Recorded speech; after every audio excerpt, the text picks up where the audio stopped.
welcome to BCAT's Teen Voice. I'm your host, BNEWS Director Rich Hosford. On Teen Voice, we like to sit down with some of the wonderful young people that we have around here in the studio and in the schools, and to sort of talk about a topic of discussion. And today's topic is sort of the gun control debate and the recent school shootings that have sort of rocked the nation. And to join me, we have three people, three teenagers, three students from our area schools. I'm going to let them introduce themselves, starting with my right. I'm Maddie. I go to Shawsheen Tech, and you're I'm a junior. And an active BCAT member. Yes. And we have... I'm Sasha. I go to Burlington High School. I'm a junior, and yeah. A member of the group Girl Up, is that correct? Yes, I'm a member of Girl Up and the Slam Poetry team. Excellent. And finally? I am Brandon. I go to Bedford High because I live in Bedford. Freshman. I do BCAT stuff as well. All right. That's why I'm here. Well, great. Thank you all for joining us here today. So just for the background of this is that, since the February 14th shooting at the Parkland High School in Florida, there's been a lot of discussion. A lot of people have kind of raised the debate of what, is this now the time to possibly have some kind of movement on gun control? There's been a lot of pushback, but what's different this time is that it's students. A lot of times in the past, especially after Sandy Hook, a lot of adults tried to make the arguments, but what we're seeing now is, people your age stepping forward and taking the spotlight, taking the stage, sort of being the driving force behind the arguments and the actions. And we actually even saw it in Burlington. Wasn't on the exact day when other schools had a walkout because we had a snow day, but I understand that you were part of organizing that? Yes. I saw a post on social media saying that other schools were doing the walkout, and I posted it actually onto my Instagram saying, like, oh, if anyone wants to help me organize this. And I got a lot of responses. So we created a group chat, and we basically had some people involved with student government, contact administration, and we ended up originally setting the date for March 14th, which was the National Day, but unfortunately we had a snowstorm. Yeah. So we had to end up doing it on Friday, which actually it worked out fine. Mm-hmm. And what was the response like? How many students do you think would you estimate? I would estimate maybe 200. It was a lot, I think. We had a line of people holding signs commemorating the victims, and we had a lot of people watching us. It was nice. Excellent. So what we didn't do is beforehand is kind of get a sense of where everybody is, and I kind of did that on purpose because it makes it more of just part of the discussion now, and no one's on either side. So, Maddie, what is in general when you see, the coverage of school shootings, then you see sort of the people pushing for gun control? What are your initial thoughts? I think that at the moment, the government is just kind of at a standstill. So either one way or the other. It's fine with me. Less gun control, more gun control, but we have to do something. So just no status quo. And same question to you, Brandon. What are your initial, reactions when you see, what's happening? I'm more leaning towards they should make it more difficult for people to get like these really big like military grade guns. Because if you want like a small gun to protect yourself, that's fine. If you like to hunt, that's fine. You can get a hunting gun, but like no one really needs a machine gun because they really don't have any point besides to hurt other people. Right. So neither the guns that have, automatics are illegal, but I think with some of the AR-15 that we're seeing in a lot of these incidents, it's not automatic, but it's very fast. Is what you're saying. Yeah, that's what more than you would need to shoot down a deer. Right. Yeah. And what other kind of forms or changes to the law would would any of you like to see? Do you have any specific kind of ideas? Definitely stricter background checks. Okay. I have a friend who really likes hunting, and I have a lot of friends and family who really are pro-gun, and they like hunt a lot, and they're really on that side, and even they think that it's way too easy to get a gun. Like my friend, she got a gun when she was like 14 or 15 at like a show or something, which personally I find kind of risky, if I'm honest. Yeah, I mean, one of the changes that has been made in Florida is that they raised the age from 18 to 21 to buying, the large, long guns, as I think they're called. Do you think that should be something done in more places, kind of making it 21 rather than 18 or wherever it happens to be from state to state? I think they should. When you're 18, you can still be in school. It makes it easier. If we're just talking on the topic of school shootings, it would make it it would make it harder to get guns into a school setting because 21-year-olds, unless they have a reason to be in the school, aren't allowed. And definitely maturity-wise too. I think that a lot can happen within 3 years.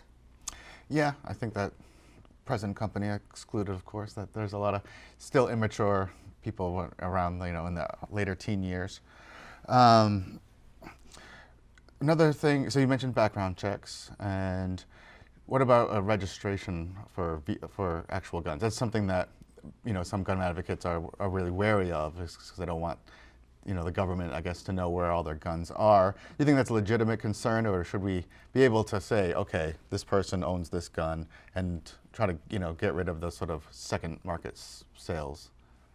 I think a registration would be good because I don't think if you have a reason to hide a gun, you shouldn't have a gun.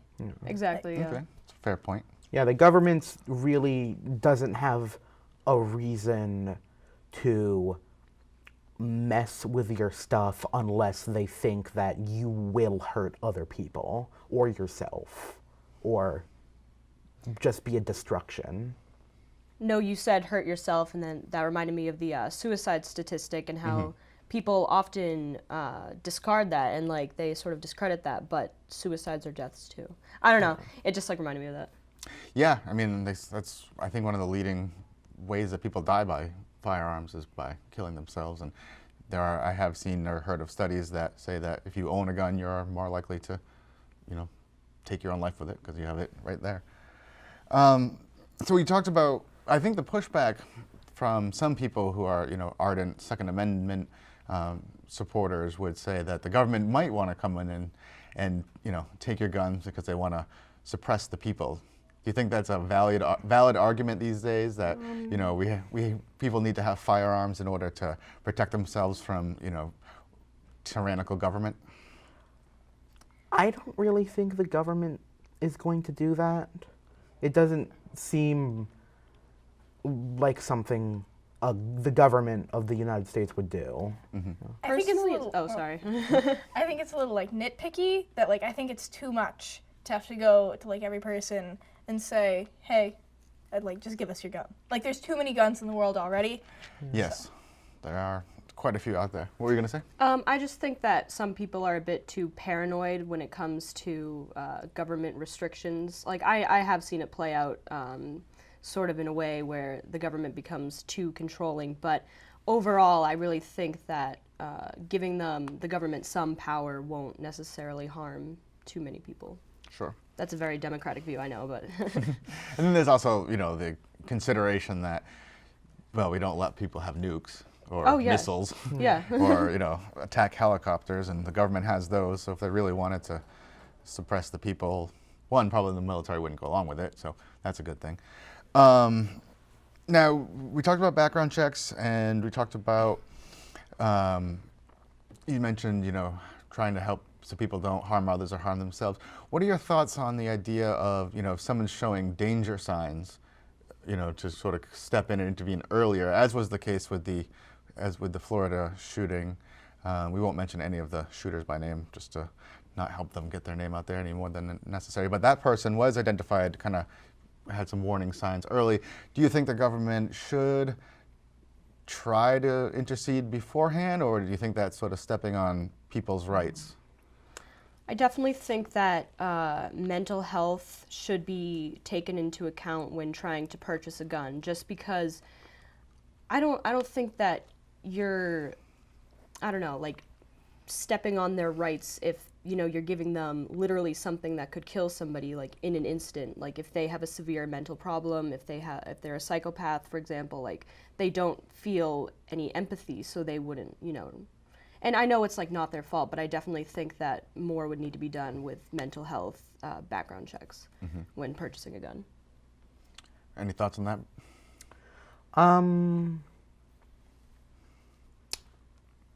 Nothing really that Okay. wasn't already said.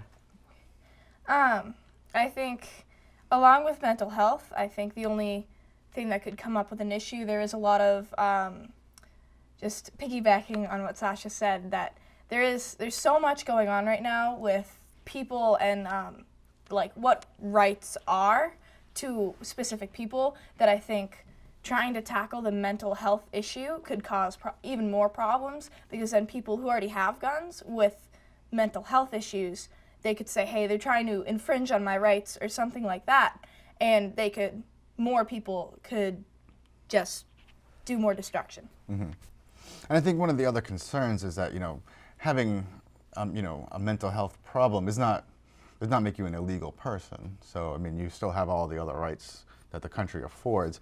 What are your thoughts maybe on not so much a mental health evaluation, but a lot of times, you know, people, especially these days, are very transparent online, different things. If someone's showing threatening or warning, you know, making dangerous statements, you know, on Twitter or other social media, do you think we should jump in maybe as a society a little earlier in those instances? Like, maybe it's not a mental health thing, but they are showing, you know, themselves, their true colors through their posts. I think the biggest issue with trying to jump into everything is when someone sees it. The government isn't watching everyone. Like, there's no big brother. So, like, when someone sees something, what I've noticed, there's been a couple threats at Shashin. So what I've noticed is that people don't speak up because they don't know who to speak up to. So if there's, like, a state piece of government to speak up to, I think it would be a good addition. Well, in those instances, right, because there were people who made sort of like a threatening video. I mean, if you do call, you know, the school administration or the local police department, they will, I believe, I know in Burlington they will take you seriously, and Bill Recca as well. You know, but I know locally and that, you know, they are very concerned about that. So I think that if you do see something online, everybody watching, somebody making threatening, you know, remarks about a school or any other institution or organization, that, you know, it's definitely better to say something, because like you said, you know, the police can't watch everybody all the time, and we don't really want them to. So one of the issues that came up, or is being one of the sort of possible solutions that has been suggested by President Trump and others, is the arming of teachers. Guns in the classroom. What are your, I see you both gasped. So I want you to picture your teachers and tell me what you think of them. It's not even, honestly, it's not even necessarily the personality of the teacher that I feel like would be the problem. It's the amount of guns that would then end up being in the school. Because if you take one gun per teacher, that's like 100 guns within like one school. And we can't even keep the Wi-Fi password a secret. How would we keep the lock, like the lock combinations a secret for the gun safes? You know what I mean? And I definitely, unfortunately, think that a very well organized plan could end up happening where people, you know, take that many guns, like all of the guns out of the school, and then, you know what I mean? Like, Sure. I mean, it is introducing guns where we don't want them in a school setting. And if, you know, someone could overpower a teacher and get a hold of the gun, then they have a gun in school, and the teacher does not. Right. So I've heard a lot of people, I talk about this particular thing a lot, and everyone I seem to talk to thinks it's a really good idea that who's going to protect me if someone comes into the school?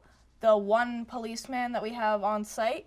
And I think that there's better ways to protect yourself. I've heard a lot just through the internet and through other people, that a good way to fix this without putting a lethal object in play is fire extinguishers. They have this gas in them that's freezing cold, so if someone enters your room and a teacher can get a hold of a fire extinguisher, they can spray the perpetrator and they'll be stunned for a second, and then it's a heavy metal object, so if necessary, if you can't knock them out at the door, you can hit them with the fire extinguisher. I hadn't heard that as a possible, tactic. But I almost feel like, to sort of play the devil's advocate, it's sort of like bringing a knife to a gunfight, almost. Like literally, like they could just, it could work to save the rest of your classroom, but it might not be substantial enough. And I think that that's sort of like one of definitely the arguments is sort of like what is substantial enough to go against a gun. But something else that I really thought of is who's going to fund the training for the teachers to, work a gun? Because if somebody comes in your classroom, you could have like a more powerful gun than them, but if you don't have aim, they're going to shoot you first. It's true. And it takes a lot of training. I mean, we had instances, back in, I know it was documented in the Vietnam War that well-trained soldiers, when they finally got into a combat situation, right off, their first time there, they were shooting wildly and, not, it takes more than just training. It takes sort of like a experience and You have to a certain be in the resolve. moment. Yeah, And you have to. I think it has to be just the right person. Sorry to interrupt you. But. No. I was just gonna say, like, I feel like you also have to practice with that amount of adrenaline too, and I know that like that's sort of like a minor aspect, but even that could make the difference in that sort of situation. I've heard a lot about another way around it to be concealed carry of a couple teachers in the school, which isn't totally the point. You want every single classroom to be protected, but if there is there is 4 or 5 teachers throughout the school, it's easier to keep it a secret because not everyone has one, and having that, like a teacher, they could have one in every like section of the school. The Shashin is split up into hundreds. So we have the 300s, the 100s, and the 500s. If there's just 3 teachers in those areas with one gun, it would be a lot easier to keep them secret, a lot less for training, and a lot easier to manage. But saying that, I have teachers in the past who I've talked to, they've kind of, teachers get mad and they yell because of students disrupting class, stuff like that, and they use theatrics. So they kind of get all riled up to try and not scare the children, but kind of make them realize that they have like a power. And I feel like introducing even just those few guns into the situation, if they're the wrong teachers, then those guns could be used as theatrics just out of the blue because they're not thinking straight. Yeah, you would hope that wouldn't be the case, because I would imagine brandishing a firearm at your students was probably your last day, but right. But even just like pulling it out and saying, like I'm one of the teachers, like I'm a good teacher in this school, like listen to me. No, it's a very valid point. You were gonna jump in? I was just gonna say, like, also a problem with giving teachers guns is the teachers are people too, and there is a potential that they could snap as well, just like a student could, and they could hurt people. Yeah, I think it's sort of adding on to what Maddie was saying. And now one of the other concerns is, so say there's a shooter in a class, or a reported one, and the teacher pulls out a gun to protect the class, and then all of a sudden the police show up. How do the police know? They're there, adrenaline bursting too, and they walk into and they see an adult with holding a firearm. Do you think there's any chance that they'll misinterpret the situation? I think I haven't thought of that, but I think that's a total possibility. But I feel like it's sort of a minute possibility, if that makes sense. Almost like, I don't know, it's almost like a cross that bridge when you get there sort of thing, but it definitely is like something like to question. So, I don't mean to be the only one asking questions or bringing up points of discussion, but there is one last thing I wanted to talk about before, if any of you have other issues that you want to discuss. And so we have 3 different students from 3 different high schools in the area.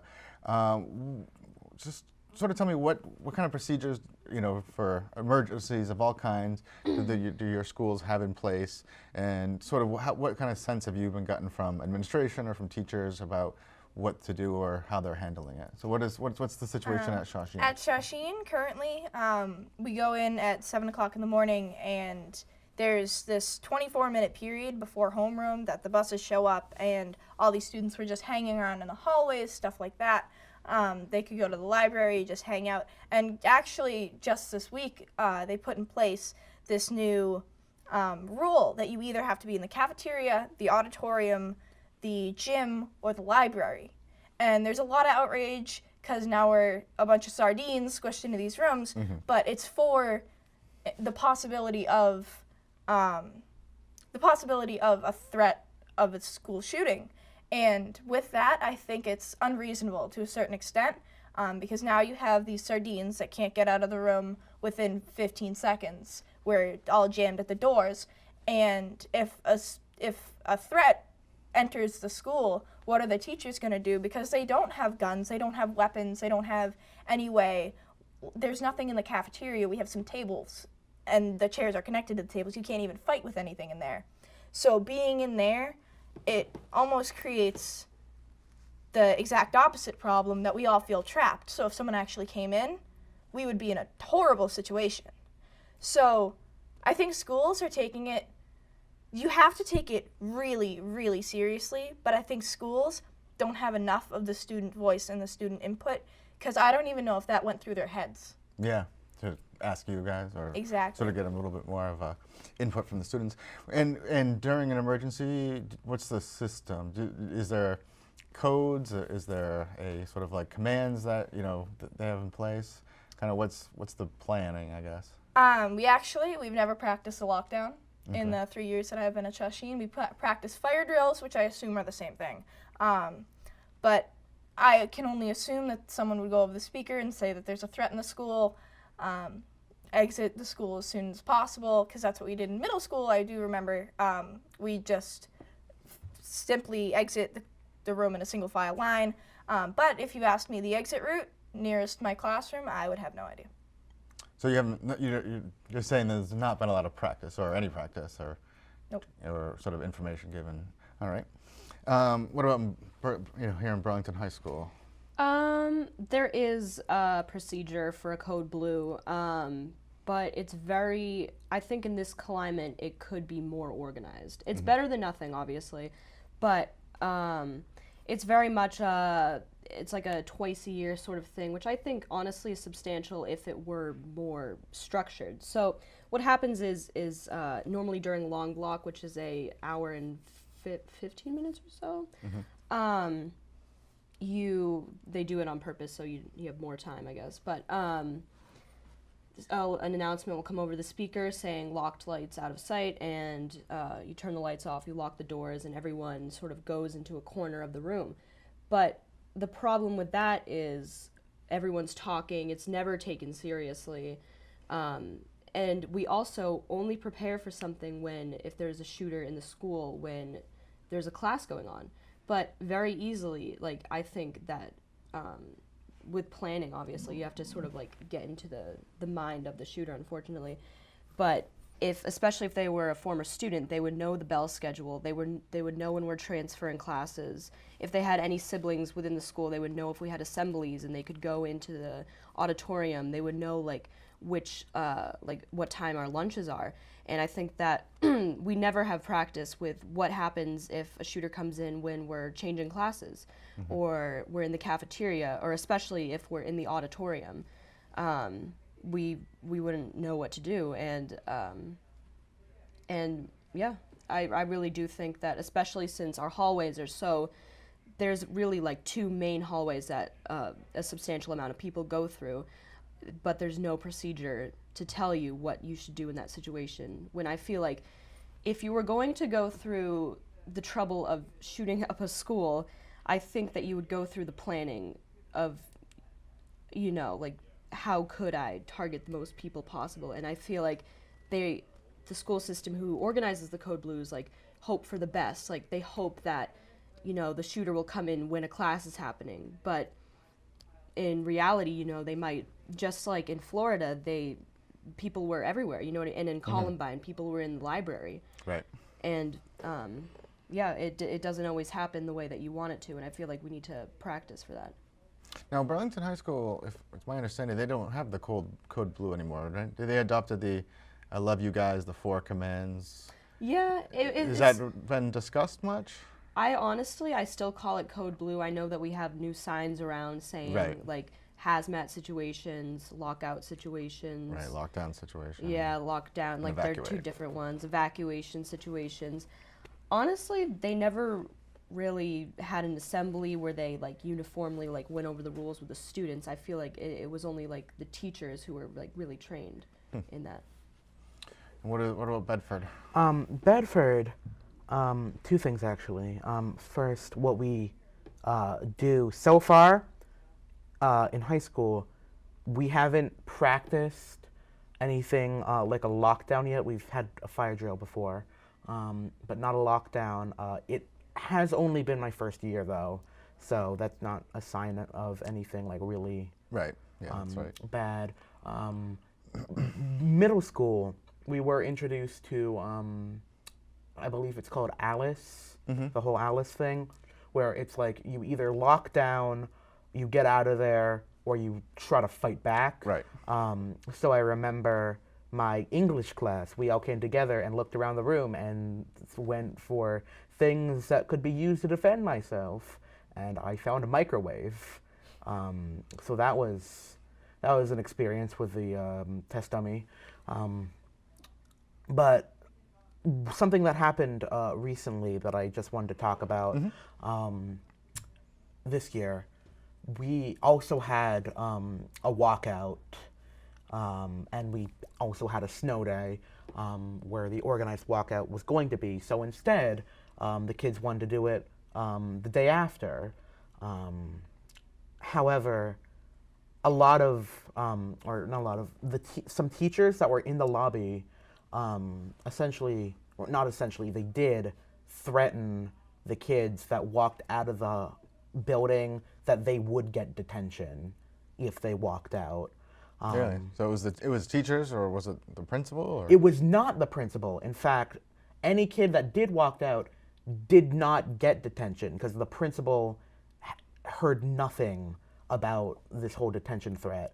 But there were some angry, grumpy teachers that did threaten a lot of kids that if they walked out, they would get a detention. And a lot of kids, had sports or were in theater that would really affect them. So a lot of kids just stayed in the lobby and didn't participate because they were afraid. And that's really not what a walkout is supposed to be. It's supposed to be something where the students decide that something needs to be done and then they do it. It shouldn't have to be a teacher-run thing. Because originally during the snow day, or what was supposed to be a school day that was a snow day, it was a teacher-run thing. The teachers said, all right, everybody, we'll go out and we'll protest.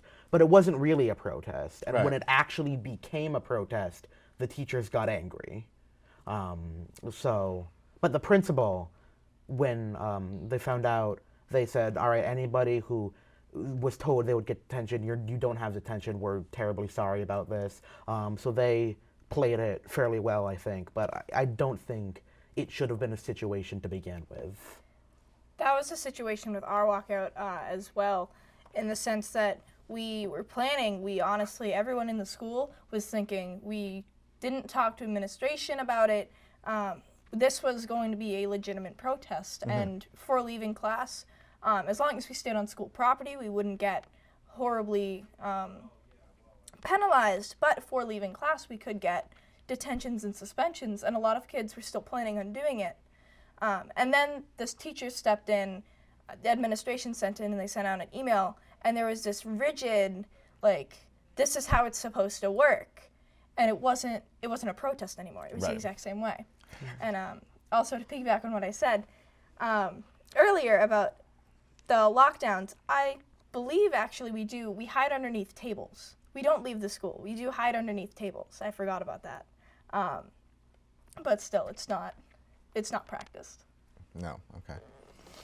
And that was, sorry, to go back to your point about the walkouts, that was something that personally I ran into when I was trying to plan Burlington High School's walkout, was do we tell the teachers, do we contact administration, and how do we alleviate people's fears of getting suspended and of getting in serious trouble?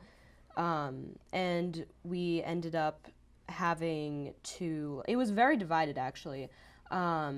Half of the people wanted to go rogue and half of the people wanted to, tell administration.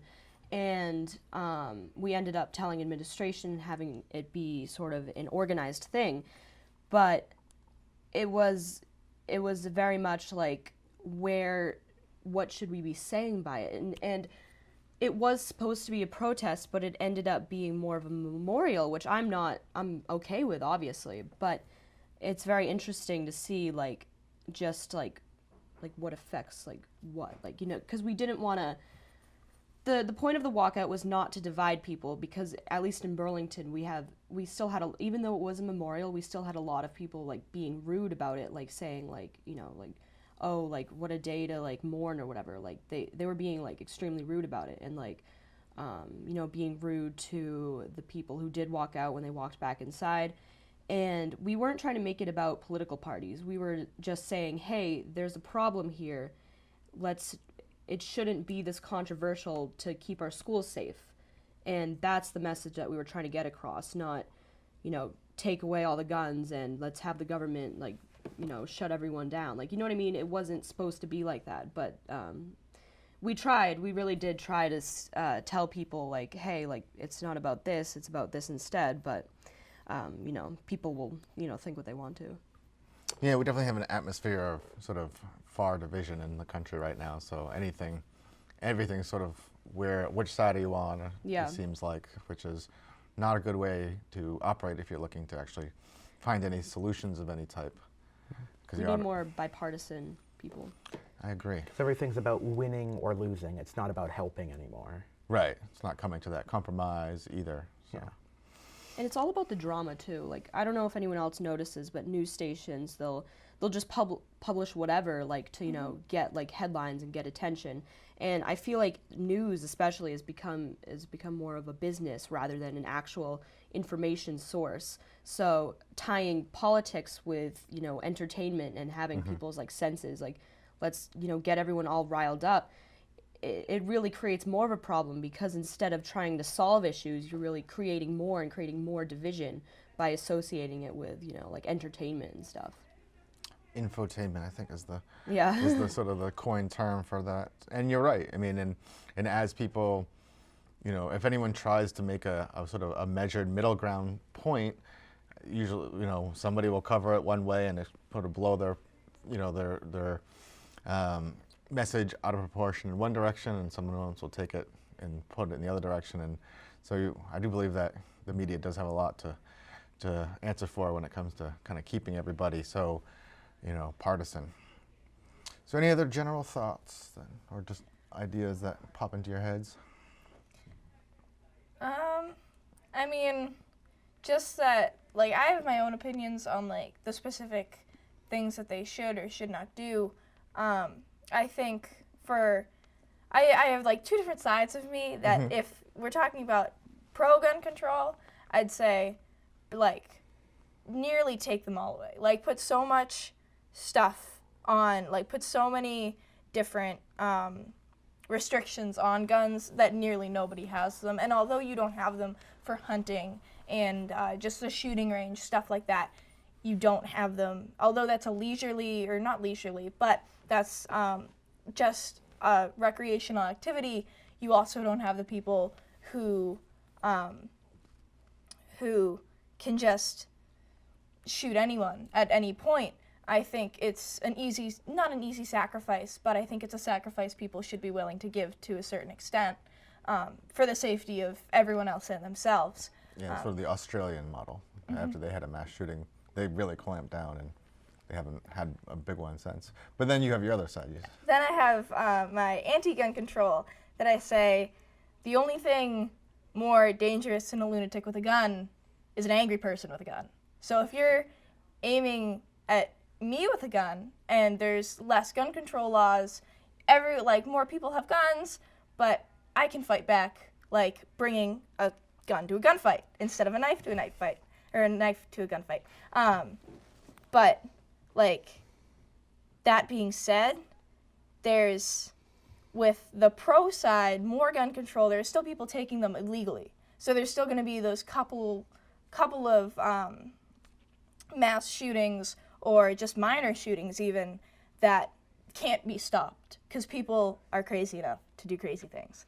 And with less gun control, there may be more, but then there may be less mass shootings, but more minor shootings, because you can stop people before they get to the mass shooting phase. Sorry, I was just going to say, I really honestly just think that people need, the first step in solving a problem is realizing that there's a problem. And I feel like for so long with all of the, ever since like Sandy Hook, people have just been like, no, now's not the time to talk about it, you know, think about the families, like thoughts and prayers right now.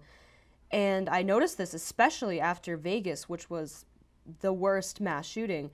There was like a couple commercials on it, like Pray for Vegas, like Vegas Strong and stuff, but it was really forgotten. And it's interesting how a school shooting where only 17 people died, and obviously that is still, Tragic. but yeah, it's still tragic, but unfortunately in these standards right now, it's low, unfortunately. But how, you know, because of these protests and because people are saying, no, now is the time to talk about gun control, now is the time where we have to realize that there's a problem, how, you know, things are changing and new ideas are being brought to the table instead of, you know, just everyone like sitting still and saying, no, let's just pray. Because honestly, prayers aren't just gonna work. Like, I'm religious, but like, just praying to God and hoping things get better by themselves is not gonna, you know, be the change that we need to see. And I really do feel like that people just need to, you know, open their eyes and see like there really is like a problem when there's a shooting every day. Like, honestly, like in America, the statistics are crazy. And I know that there is like the 1990s, somebody passed a statistics law where you can't really take statistics about gun violence. And Yeah, the CDC, they cut funding to, exactly. So they can't study it as. But you can still count by yourself the amount of shootings that have happened and seeing trends, you know, go up ever since, like, especially in this political climate, I feel like it's especially dangerous. And I feel like, you know, to all those people saying, like, what is a walkout going to do? Well, we saw what a walkout is going to do. It brings the conversation to the table. And that's something that we didn't necessarily really see after Vegas, which had a lot more lives lost. Right. Now, you mentioned, you know, statistics in America. You know, we do have, seems like an exponentially or inordinately high amount of shootings and gun violence. Now, this is not a question I think any of us can answer, but we can take a stab at it. Is there something unique about our country, our society, our culture that makes these sort of things more prevalent? Maybe it's in America, like culturally, having a gun and having like as much freedom as humanly possible is something very valued here. And guns, the right to own a gun, the Second Amendment is a part of that freedom. So when something threatens their guns and the people who like to have their guns, they see that as an attack on their freedom, which is... They get up in arms. Yeah. Not to... Right. With that, though, piggybacking on the Second Amendment, it's just the right to bear arms. And when it was made, when they wrote the Bill of Rights, originally it was, they wrote that in there. Every single one, if you study like the Constitution, all that stuff, you can notice that it's like a direct slam on Britain. That it's, okay, you didn't let us have guns, so we have the right to bear arms now. So in that sense, they were fighting the Revolutionary War. And does that mean that only militia falls under that rule? Like, I guess that's another thing that we have to think about. Why people can get up in arms, because some people may believe it's only the militia that should have guns, that it's just the military is the main fighting force. If we need to fight something, the military's there. Right. You know, it's interesting. It also says well-organized militia, but we can definitely see some disorganization Yeah. within the laws currently. Yeah, well regulated. Well, that was actually, and it was for a long time, you know, the sort of law of the land that sort of didn't allow necessarily a personal right, but that got changed, I think in the 80s. It was like a Supreme Court switched and really kind of opened up the, you know, everybody individual right. So it's not like it's been that way our entire history. You know, there's been changes, which is, you know, part of the process, but what's changed one way can possibly be changed, you know, back. Anything else coming to mind? I think it's been a good discussion. Yeah, I'd say so. All right. Well, obviously we're not going to solve this issue today, but I think it's good to sort of talk about it. I appreciate, you know, you guys coming on and you know, sharing your thoughts and feelings about it. And I guess the last thing I would ask is, you know, do you think about it much? Do you feel safe at school? I do. I trust a lot of the kids. I don't have any bullies at school. Like, there's no one that seems dangerous. You know, like, there are weird kids, but, you know, I'm a weird kid, you know. Weird kids are awesome. Yeah, absolutely. I don't see anyone potentially dangerous at my school. Honestly, I have this joke with my friends where I go, you know you're American when you start planning out the route to get out of the classroom in the event of a school shooting. And I sort of saying it jokingly, but it's true. I sometimes find myself saying, oh, well, what if a school shooting did happen right now? Where would I go? And, you know, and I always think to myself, oh, well, I would like to be in the English hall or the math hall because there's a window and I could just climb onto the roof and, you know, the jump isn't that far.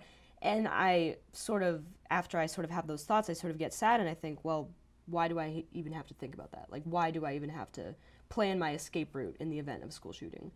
And personally, yes, I do generally feel safe, but, you know, even in Parkland, they were one of the safest high schools, and they still had that event go on. Yeah. And I would say as an older person, I agree with you that it's sad that you have to kind of go through those mental exercises. It's a tough situation. I think Shashin, they do a great job about keeping their students safe, but I think the reason I feel safe at school is because I know what I could do. Like, I'm good under pressure, so I guess I feel safe for myself. It's not that I feel safe for everyone. And I guess there's also an extra thought of security, because we're Shashin and we have all those, we have the big, like, the machine, like the hand tools, stuff like that are a little bit more dangerous. They can be used a little bit better in a fight rather than just typical high school materials. So we do have not an upper hand, but we have a little bit more resources than a regular high school. Not to diss on regular high schools, not to be rude or anything, but it's just a thing. Yeah. So what I'm hearing, though, is that you also go through the same mental exercises and you've thought about it. Yeah, to a certain extent. Okay. Well, very good. I think this time we'll wrap it up for real. So Maddie, Sasha, Brandon, appreciate you all coming in. Appreciate everyone watching this edition of Teen Voice. And yeah, we'll hope you'll join the conversation with us next time. So thanks again.